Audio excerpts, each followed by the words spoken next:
tudo bem? Meu nome é Cristiane, eu tenho 35 anos e quero compartilhar com vocês um pouco das minhas experiências com o mundo espiritual. Desde que nasci, eu sempre acreditei. Eu acredito que porque desde pequena eu sempre acreditei nisso, que o mundo espiritual existe, e que existe vida após a morte. E quando eu fui crescendo e entendendo mais ou menos sobre o que era morrer ou não, eu sempre acreditei em reencarnação também. E acredito que eu tenho uma ligação muito forte com o outro lado. Sempre senti uma saudade de outro plano, sabe? Quando eu era pequena, eu ficava folheando os livros da minha mãe. Ela é muito católica e tinha um monte de livros, assim, né?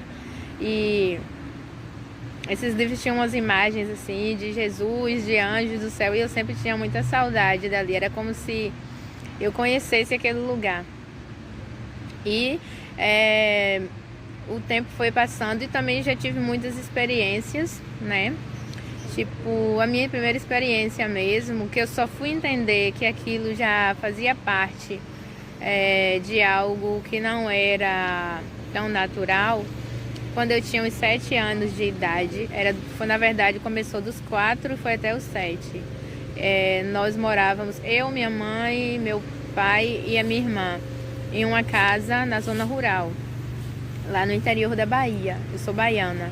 Então, todas as noites, uns gêmeos desciam quando todos dormiam e eu também adormecia um pouco. Adormecia assim que eu cochilava. Vinham uns gêmeos, eles vestiam calça branca com listras verticais e nus da cintura para cima. E eles tinham em média 9 anos. Tinham os cabelinhos todos lisos assim. Eram moreninhos, mas moreno claro. E eles vinham me buscar. Eles pegavam na minha mão e eu lembro que eu relutava, dizia que eu não queria ir, eu tinha um pouco de medo deles, mas enfim, quando eu percebi, o meu corpo estava lá na cama e eu estava no teto e acabava voando com eles, não sei para onde, mas eles voavam. E foram assim por várias noites. Eles me levavam era tipo uma fazenda, e eu suponho que ali era no tempo dos escravos, porque era uma fazenda só de pessoas negras, com origens africanas, e chegando nesse lugar, eles faziam muitas coisas, assim, muitas travessuras. Eles não matavam ninguém, sabe? Mas de toda forma eu achava que eles eram um pouco travessos, porque eles pegavam, as mulheres estavam lavando roupas no rio ou dando banho nas crianças, e eles pegavam a roupa das crianças, ou então bagunçava tudo, sabe? Um dia a gente estava passando junto de um banheiro, assim. Era como se fosse uma senzala o lugar, e eu sei que eles bagunçavam muito. E aquelas pessoas nem falavam, na verdade, o nosso idioma. Eu não entendo muito. Até hoje eu não entendia. E esses gêmeos, eles não falavam, eu ouvia eles, ou seja, eu nunca os vi falar. Mas era como se eu ouvisse os pensamentos deles, e eles me chamavam para fazer aquilo junto. Eu dizia, não, eu não quero, parem com isso. Então foi assim até que, mesmo com 7 anos de idade mais ou menos, aí eu parei de sonhar desse jeito. Então o tempo passou, e quando foi mais ou menos depois de todos esses anos, né, sempre assim, eu sempre nunca deixei de acreditar em vida após a morte. Quando eu fui entender que aqueles gêmeos eram espíritos, eu já tinha mais ou menos uns 10 anos, porque sempre quando eu acordava eu falava com a minha mãe e ela dizia, não tem ninguém por aqui, não teve ninguém aqui, isso é só um pesadelo, tá? Isso é só um sonho. Enfim, e o tempo passou, eu cresci, e então com 15 anos eu trabalhei de doméstica na casa de uma senhora que era mãe de uns médicos, no interior também, mas já em uma cidade. E nessa época eu dormia em um quarto que ficava na cozinha da casa, que era o quarto dos empregados.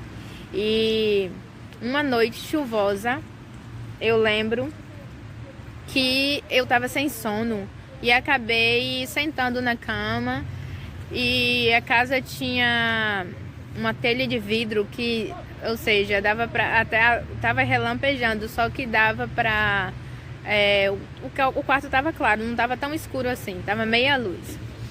E começaram os barulhos na cozinha. O quarto era na cozinha, começaram os barulhos na cozinha. Eu acreditava que era o filho dos donos da casa, que chegava sempre tarde, porque ele bebia muito e ele chegava sempre tarde. E eu achei que era ele, entrando, né, na cozinha para poder jantar e depois ir dormir. Mas isso já era madrugada mesmo, já era tipo 2 da manhã. E como eu tava sem sono, aí eu sentei na cama e aquele barulho de panela, de mexer em panela ou de passos na cozinha não tava me deixando dormir.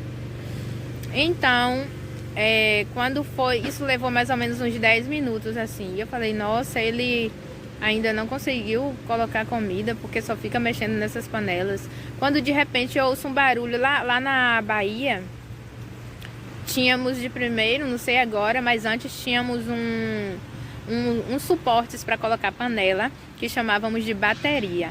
Então parece que alguém passou a mão com tudo assim e fez aquele barulho, sabe? Trincou. As panelas trincaram. E aí então eu achei meio estranho. Só que também não liguei muito, né? Enfim, achei que era o vento que tinha entrado por alguma falha da porta.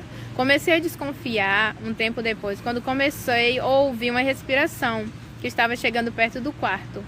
E fiquei um pouco, tipo, fiquei meio receosa, mas jamais imaginava que era o que era. Então, eu deitei na cama e meu quarto sempre tinha a porta trancada, eu sempre trancava a chave. Aí nessa hora eu comecei a olhar para a porta e aquela respiração começou a se aproximar, muito ofegante. Era de alguém que estava correndo, sabe? Parece que era alguém que estava com muito medo, alguém que estava fugindo de alguma coisa. Aí nessa hora veio uma sombra, como se pulasse uma sombra assim. O quarto estava meia luz, como eu já disse, mas dava para ver algum vulto, alguma coisa que aparecesse. Então foi uma sombra que pulou no meu quarto, entrou pela porta. Aí nessa hora que eu vi aquela sombra e eu deitei de bruços. Quando eu deitei de bruços, só a respiração forte. E seja lá o que tenha sido, eu não tive coragem de olhar. Mas eu senti tudo. Ele abaixou o colchão onde eu tava, senti até a cama fazer barulho. E daí ele mergulhou, como se caísse por cima de mim, sabe? E eu senti meu corpo pesado aquela hora, mas foram segundos. Era como se ele entrasse e saísse. E daí depois eu senti meu corpo todo dormente, eu não consegui levantar mais ou menos por meia hora. Ficou muito dormente mesmo, eu não sentia minhas pernas, só o medo. Eu não conseguia gritar, só chorar, só as lágrimas desciam. Então, quando eu tive mais ou menos... quando eu voltei a sentir minhas pernas, eu comecei a orar, comecei a repreender, porque eu fiquei com muito medo. E daí, quando eu consegui levantar e acender a luz, aí eu olhei por baixo da cama e tal, mas eu não consegui esquecer aquilo. Aí eu fiquei com muito medo. E no outro dia, então, fui lá contei pra minha patroa, que não acreditou. E então fui lá na casa da minha mãe e ela veio cá comigo buscar minhas coisas. E essa foi a minha segunda experiência espiritual. E também o que me faz acreditar muito nessas coisas é que eu às vezes, e a primeira vez na verdade foi quando eu tive minha segunda filha, e eu comecei a ver umas luzes azul cintilante à noite ou durante o dia, sempre vejo e até hoje. Elas aparecem tipo mais ou menos. Um dia desses eu tava no meu trabalho, eu sou esteticista, e eu tava na rampa ajudando a minha chefe cabeleireira a lavar um cabelo de alguém lá. E acabou que de repente apareceu na minha frente. Eu fiquei olhando e mostrei, mas ninguém via, só eu. E a segunda vez apareceu no quarto de um hotel aqui em Portugal também. E então sempre aparece. Outro dia foi em casa, eu tava vendo o celular, tava de folga, e apareceu primeiro assim na frente do celular. Ainda achei, não, só pode ser minha visão. Eu esfreguei o olho e elas não desapareceram. Aí aos poucos é como se fosse uma mágica, assim, vai desaparecendo. E sonhos eu tenho vários, sonho com muitos espíritos. Já me deram recado durante o sono, pessoas mesmo que eu nem sabia, na verdade, que tinha morrido, e depois quando eu fui saber, sim, morreram. Sonhei com uma menina de uns 9 anos que tinha morrido de câncer, ela contando a história dela e tal. E, enfim, são muitas coisas que me fazem acreditar. Já tive e tenho avisos em sonho. Um dia desses, por exemplo, mais ou menos há uns 15 dias atrás, eu mandei mensagem a um amigo meu relatando o sonho que tive. Eu sonhei que ele estava atravessando uma ponte de moto e que que era atingido por um carro fúnebre e uma carreta de frutas, um carro de frutas, um caminhão que transportava frutas. Então o seguinte é esse. Eu tive esse sonho com o meu amigo Fábio, dia 28/9 desse ano, no mês passado. Então, quando foi dia 4/10, uma amiga minha me ligou lá da Bahia e falou que tinha morrido umas pessoas em uns acidentes e tal. Antes dela falar, me deu uma sensação assim, tipo de, ai meu Deus, eu não acredito que foi ele, uma sensação mesmo, tipo de que ele tinha realmente partido. Então a minha amiga não sabia que eu conhecia o rapaz.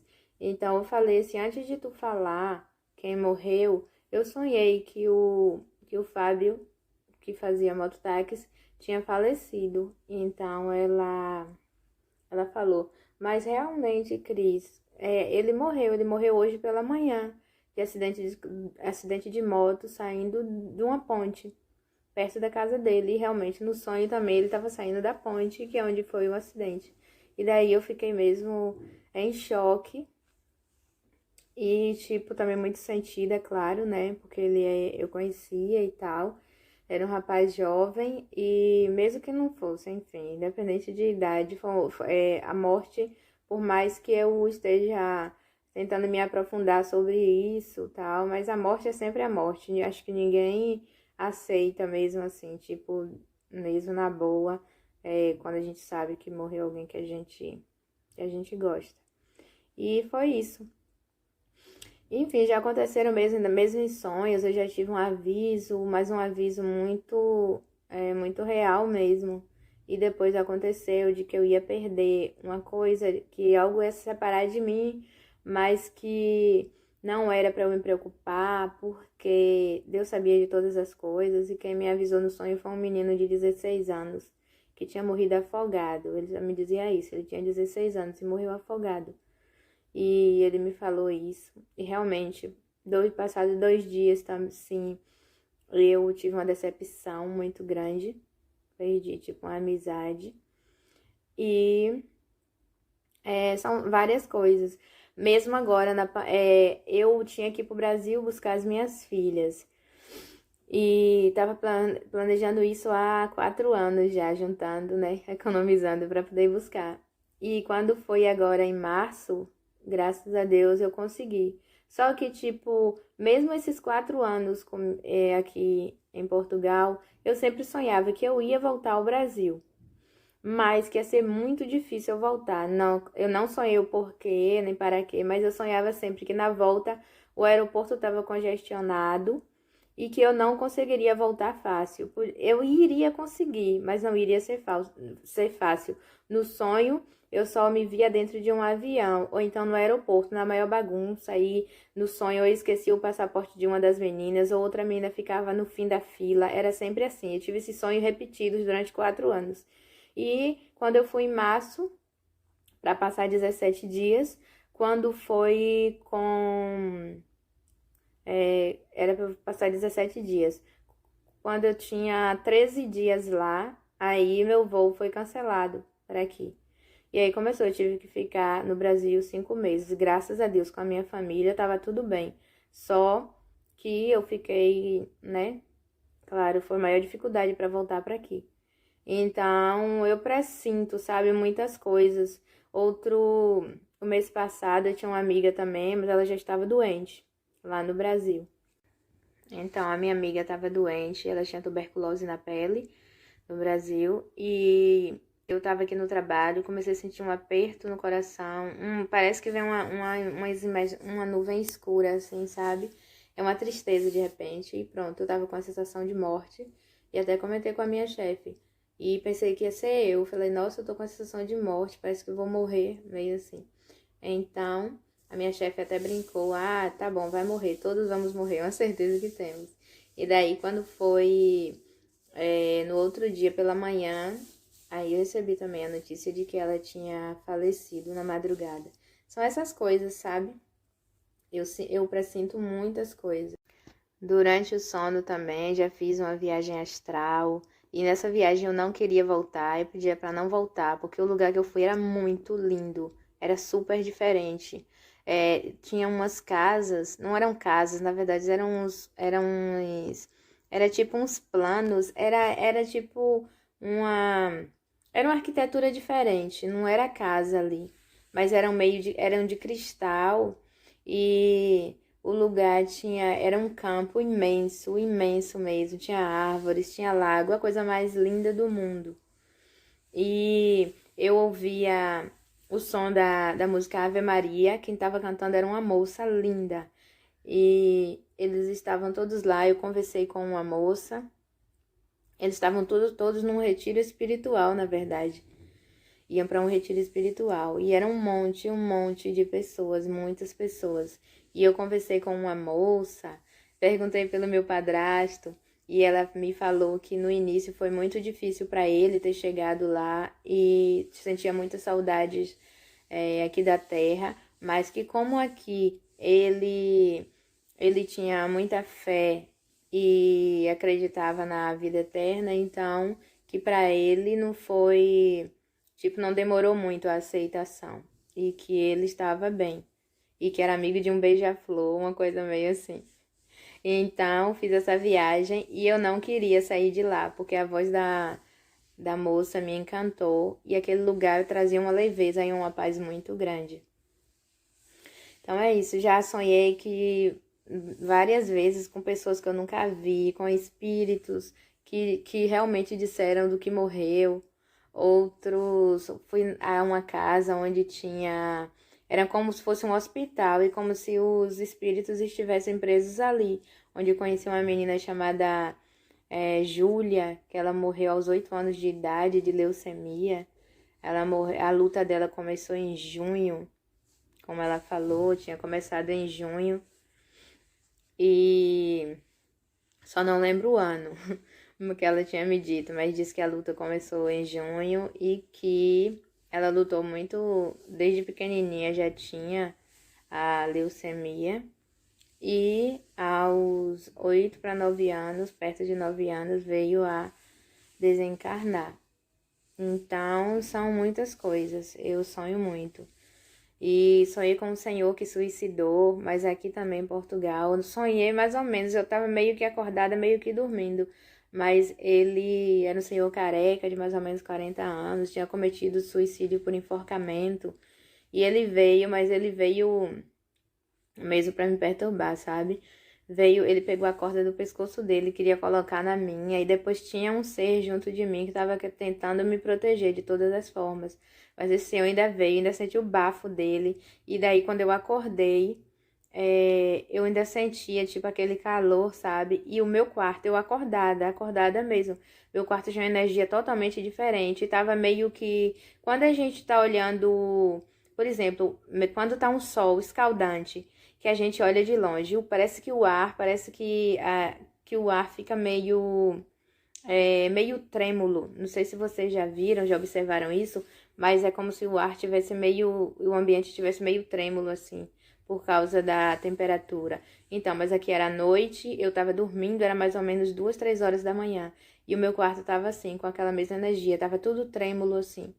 E eu levantei, sentei na cama e demorei um pouco para me concentrar. Eu falei, não, eu devo estar vendo, devo estar com muito sono, não sei. Mas esfregava o olho e continuava a mesma coisa. Então, depois acendi a luz e, enfim, fiquei pensando um pouco nisso. Então, são essas coisas, sabe? Eu tenho essa facilidade mesmo de sonhar com pessoas que se foram, pessoas que eu nunca vi e que conversam também comigo.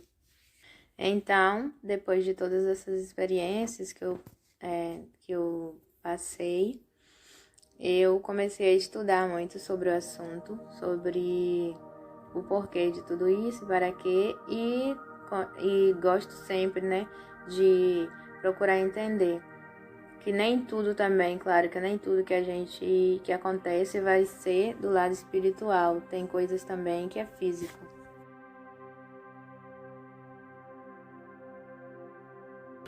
Meu nome é Aaron Green. Nasci em Durham, na Carolina do Norte, em 1976. Quando eu tinha 2 anos de idade, minha família se mudou para Chesapeake, na Virgínia, onde passamos a residir em um subúrbio típico e tranquilo. Certo dia, enquanto eu brincava no jardim de um vizinho junto com outros colegas, enfrentei um sério problema respiratório. Não importava o quanto tentasse, eu simplesmente não conseguia captar ar suficiente.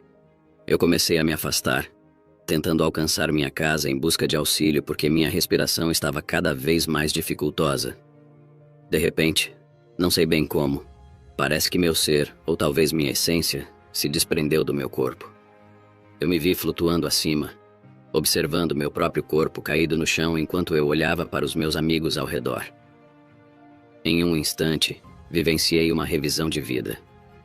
Minha existência até aqueles 6 anos de idade passou diante de mim em detalhes vívidos. O que realmente me marcou foi que eu não apenas revisitei cada momento vivido, mas também pude sentir as emoções e os sentimentos dos meus pais e de como eles me criaram. Após essa revisão, enquanto ainda flutuava, avistei uma luz ao longe e instintivamente soube que ela era de grande importância, embora não compreendesse seu significado ou propósito. Enquanto eu continuava lá, suspenso, comecei a recordar outras vivências da minha existência prévia como alma. Uma memória que se destacou foi a experiência de minha chegada ao estado de alma, quando eu era uma alma novata, inexperiente e ignorante, mas ao mesmo tempo cheio de felicidade. Deus me revelou que eu era uma nova alma criada, com uma existência maravilhosa planejada para mim. Foi-me explicado que Deus é amoroso, gentil, compassivo, honesto e atencioso, e que eu deveria escolher livremente esses mesmos atributos para aproveitar a experiência que Ele tinha reservado para mim. Deus também me esclareceu que essa jornada seria extremamente breve e desafiadora, mas que uma vez concluída, nós, almas, seríamos livres para apreciar a criação de Deus e desfrutar plenamente da existência que Ele preparou para nós. Esta revelação foi um momento profundamente transformador, reiterando a bondade e a profundidade do plano divino para todas as almas, incluindo a minha. Eu concordei com um plano que nos permitiria lidar com as dificuldades de forma bastante rápida. Durante minha jornada, foi-me revelado que eu havia escolhido, de maneira deliberada, esta vida e este corpo. Havia a possibilidade de escolher qualquer corpo disponível, mas optei por meus pais e o corpo específico em que nasci. Escolhi ser inteligente. Contudo, percebi que ser excessivamente astuto poderia me tornar arrogante e menos agradável como pessoa. Também desejei ser extremamente atraente, mas foi-me mostrado que essa beleza poderia alterar significativamente o curso da minha vida, impactando negativamente meu crescimento pessoal. Assim, escolhi um corpo de aparência mediana. Durante minha experiência, foi-me mostrado que muitos dos eventos da minha vida haviam sido meticulosamente planejados. Por exemplo, na adolescência, um rapaz me agrediu e quebrou meu nariz. Antes desta vida, eu havia concordado com essa experiência. A razão para isso remontava a uma vida anterior, na qual eu havia iniciado uma briga e ferido outra pessoa gravemente. Portanto, nesta vida, quebrar o nariz era uma espécie de retribuição pelo que fiz antes. Também me foi mostrado que sofreria uma lesão no ombro, deslocando-o, e teria problemas no braço. Essas lesões eram consequências naturais de atos que cometi em uma vida passada, onde machuquei outras pessoas.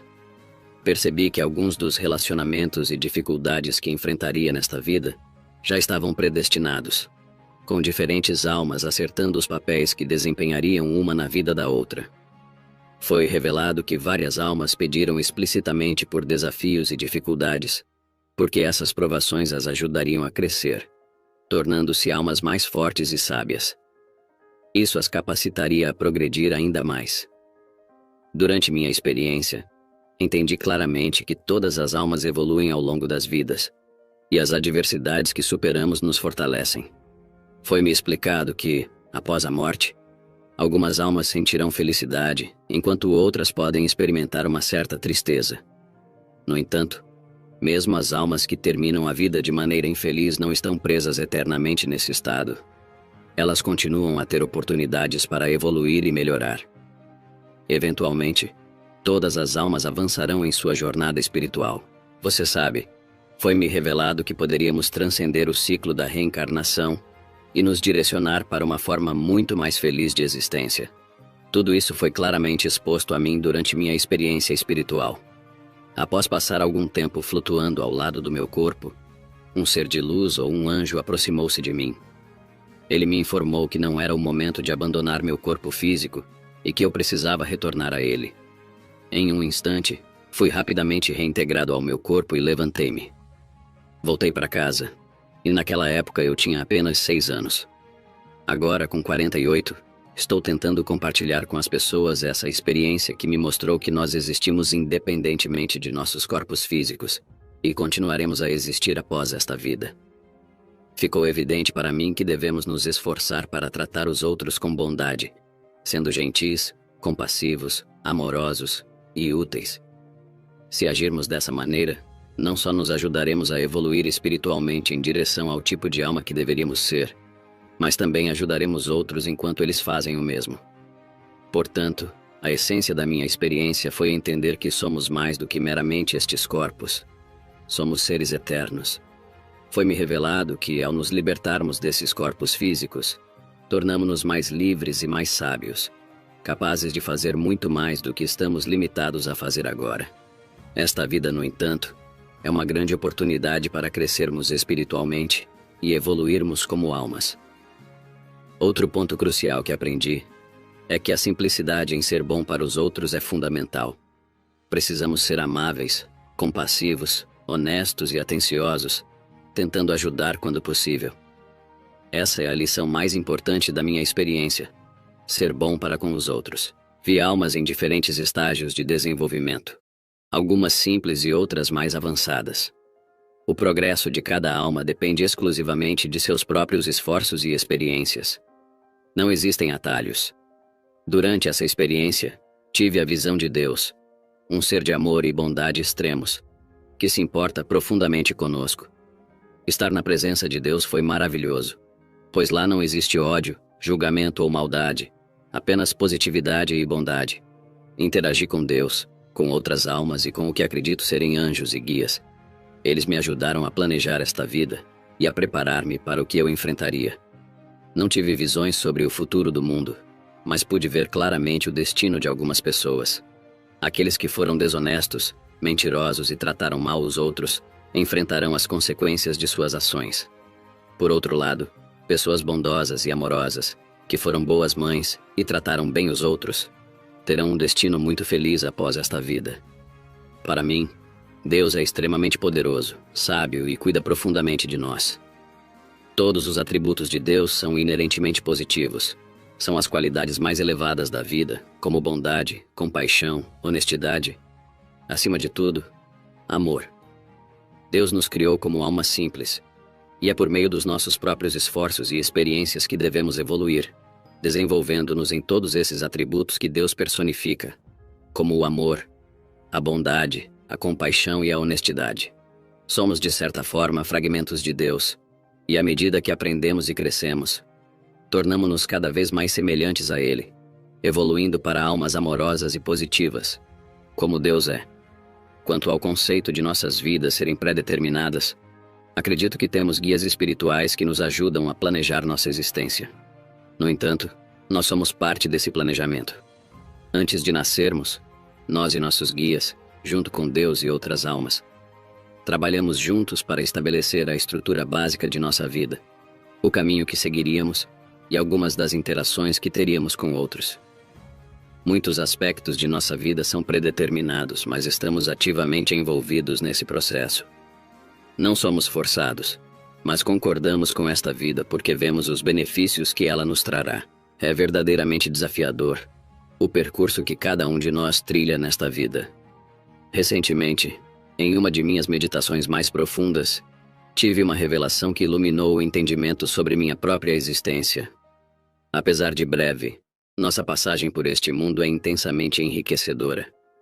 Aprendi que não somos meros espectadores de nossas vidas. Na verdade, temos um papel ativo no seu planejamento. Embora muitos eventos pareçam predeterminados, é nosso consentimento que guia esses acontecimentos. Com isso, entendi que cada dificuldade, cada alegria e cada prova faz parte de um plano maior que concordamos em aceitar antes mesmo de nascer. Refletindo sobre isso, percebo como essa perspectiva transforma a maneira de enfrentar os desafios diários.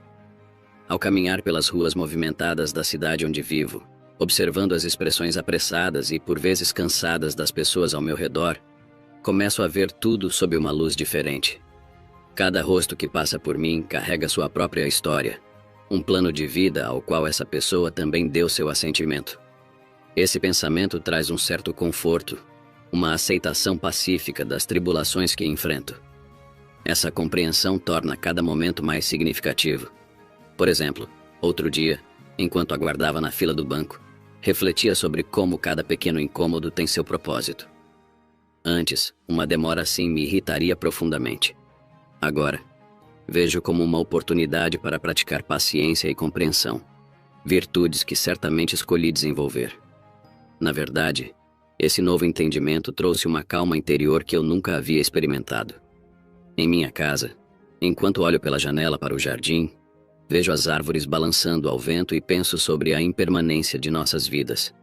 As estações mudam, as plantas crescem e morrem, e tudo isso é parte de um ciclo natural, assim como os eventos de nossas vidas são fases de um ciclo maior que escolhemos explorar. Ao assumir essa perspectiva, cada desafio se torna uma lição valiosa, não mais uma barreira insuperável.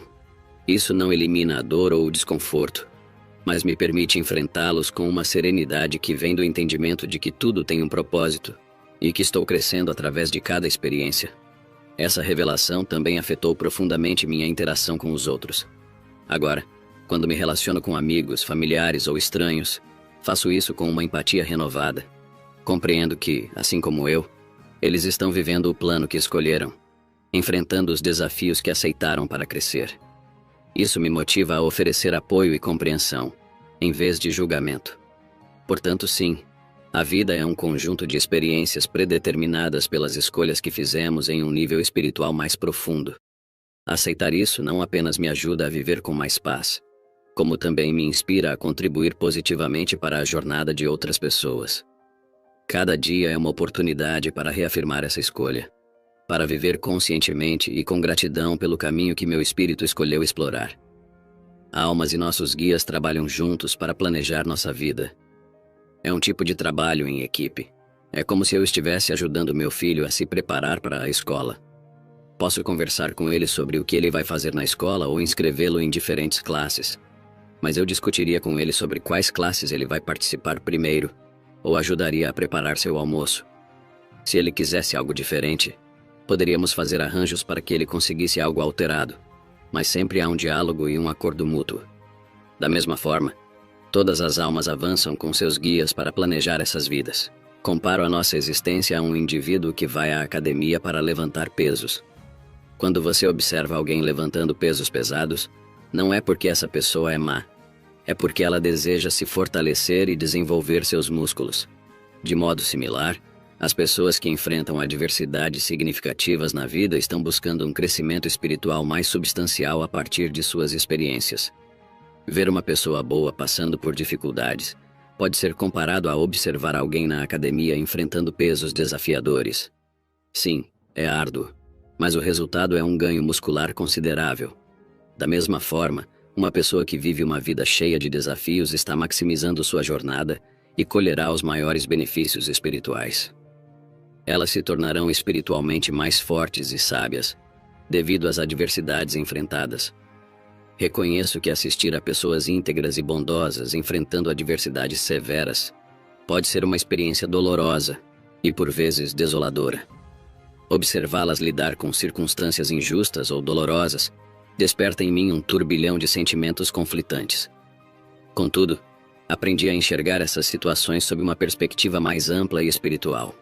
Através desses desafios, Essas almas nobres adquirem uma riqueza espiritual imensurável, que muitas vezes é invisível para os olhos materiais. Esses momentos de provação não apenas forjam o caráter, como também purificam o espírito, permitindo um avanço que talvez não ocorresse em períodos de calmaria e conforto. Tal percepção transformou profundamente a maneira como encaro minha própria jornada. Em vez de me concentrar em conquistas materiais ou em acumular riquezas passageiras, decidi dedicar-me a ser uma pessoa melhor. Esforço-me para ser gentil e atencioso com todos ao meu redor, buscando sempre a honestidade em minhas ações e palavras. As reflexões sobre a existência de Deus e sobre o que nos aguarda após a morte tornaram-se frequentes em minha mente, estimulando-me a valorizar e aprofundar meu lado espiritual. Num mundo cada vez mais voltado ao individualismo e ao materialismo, onde muitos buscam apenas o próprio benefício ou o acúmulo de riquezas, escolhi um caminho menos percorrido. Desejo sinceramente melhorar o bem-estar espiritual, não só o meu, mas também o dos que me cercam. Isso implica ajudar os necessitados, oferecer uma palavra de conforto para os aflitos e estender a mão àqueles que, porventura, estejam perdidos nas sombras das próprias batalhas. Esse despertar diário ocorre em um momento tranquilo de reflexão, muitas vezes enquanto observo o nascer do sol da varanda de meu apartamento. O céu, pintado com tons de laranja e rosa, serve como um lembrete visual da renovação e das possibilidades infinitas que cada novo dia traz. Com uma xícara de café em mãos, permito que o silêncio da manhã me envolva, enquanto penso sobre as interações que terei e as decisões que farei. Cada escolha, cada gesto de gentileza, cada palavra de encorajamento pode ter um impacto significativo. Refletindo sobre a jornada diária, lembro-me de situações recentes onde minhas ações ou palavras ajudaram a iluminar o dia de alguém. Seja ajudando um vizinho com compras pesadas, oferecendo uma palavra amiga a um colega de trabalho desanimado, ou simplesmente compartilhando um sorriso com um estranho na rua. Cada ação contribui para uma atmosfera de bondade e compreensão mútua. Na verdade, esses pequenos atos de bondade reverberam através das comunidades, criando ondas de positividade que transcendem o imediato. Ao refletir sobre isso, sinto uma profunda satisfação em saber que estou contribuindo para algo maior que eu mesmo. Isso me motiva ainda mais a continuar nesse caminho, reforçando meu propósito de viver de maneira consciente e intencional. Além disso, procuro constantemente aprender com as experiências e compartilhar essas lições com outros. Em encontros, palestras ou mesmo em conversas informais, abro meu coração para discutir temas que nos desafiam a crescer e evoluir. Esses momentos de troca são fundamentais para construir uma comunidade, onde o suporte mútuo é a norma e não a exceção. A cada manhã, enquanto observo a natureza despertar, renovo a promessa de ser um farol de esperança e um agente de mudança. Ao promover uma realidade que valoriza tanto o crescimento pessoal quanto o coletivo, reafirmo minha crença de que juntos podemos alcançar uma existência mais rica em espírito e amor. Este é o mundo que imagino e pelo qual trabalho incansavelmente todos os dias, passo a passo, com o coração cheio de esperança e as mãos estendidas para ajudar. Portanto, minha visão de mundo e minha abordagem à vida mudaram. Estou mais focado em viver bem e ser uma pessoa decente, menos preocupado com posses materiais. E sobre a frequência espiritual, acredito que quando partimos, estamos em uma certa frequência dependendo de nossas ações e do tipo de pessoa que somos. Dependendo dessa frequência, seremos agrupados com outras almas que são similares a nós. Uma alma cheia de ódio e maldade será acompanhada por outras semelhantes, e elas se odiarão mutuamente. Por outro lado, uma alma que é amorosa, gentil e compassiva será cercada por almas com essas mesmas qualidades, criando uma experiência maravilhosa. Vi que todas as almas acabarão juntas com aquelas que são semelhantes. E não há engano ou trapaça neste sistema. É perfeito. A única maneira de estar na companhia de pessoas melhores é se tornando uma pessoa melhor. A lei da atração é precisa. Acabaremos com aqueles que são como nós, tanto nesta vida quanto após a morte, onde essa dinâmica é ainda mais intensa. Durante a vida, tendemos a estar próximos de pessoas parecidas conosco, mas após a morte, isso é ainda mais pronunciado. É simples. Precisamos tentar ser pessoas boas, ajudar os outros, amar e fazer o que pudermos para tornar o mundo um lugar melhor. Isso inclui ser honesto, gentil, compassivo e tratar bem os outros, inclusive os animais. É essencial não maltratar animais ou abusar do planeta. Se conseguirmos viver bem, estaremos nos preparando para um futuro muito feliz. Não vejo a vida como punição. Por exemplo, se alguém maltrata cães, eles podem se tornar um cão que sofre abusos em outra vida. Mas não vejo isso como castigo, e sim como educação. Deus não está tentando punir, mas sim educar e ajudar a pessoa a se tornar mais amorosa ao experimentar o tipo de dor que infligiu. Assim, alguém que maltrata animais pode muito bem se tornar para aprender a não cometer mais esses atos. Não é uma questão de punição, mas de educação,